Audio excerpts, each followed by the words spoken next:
Brandy వ్యాపారంలో ఈ చెయ్యట్టని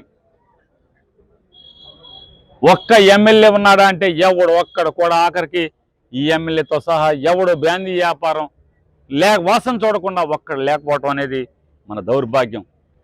ఇవాళ ఇన్ని మాయమాటలు చెప్పి ఇన్ని మోసాలు చెప్పి వీళ్ళు పబ్బం గడుపుకోవటానికి ఆఖరికి ప్రజల్ని మోసం చేయడమే కాదు, దేవుణ్ణి సనాతన ధర్మం అని, జగన్మోహన్ రెడ్డి మీరు క్రిస్టియన్ మేము హిందువులు అని వాగినటువంటి చంద్రబాబు నాయుడు కూడా ఇవాళ సాక్షాత్తు రాష్ట్రంలో ఉన్నటువంటి ప్రతి దేవుడి ఆలయాన్ని కూడా దోచేసేటువంటి కార్యక్రమానికి తెరలేపుతున్నారు.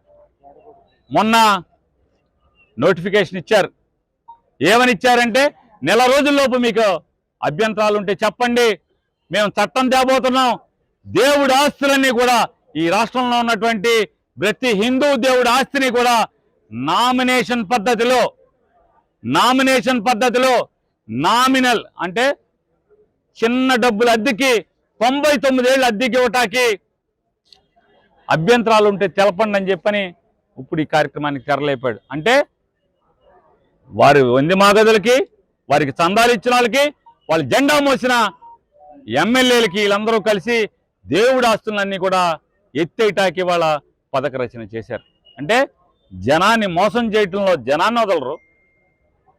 ఓట్లు ఎంచుకునేప్పుడు అన్ని మతాలు మాయ అన్నారు, క్రిస్టియన్లు మేమే అన్నారు, ముస్లిమ్స్కి మేమే అన్నారు, టోపీ పెట్టుకున్నారు.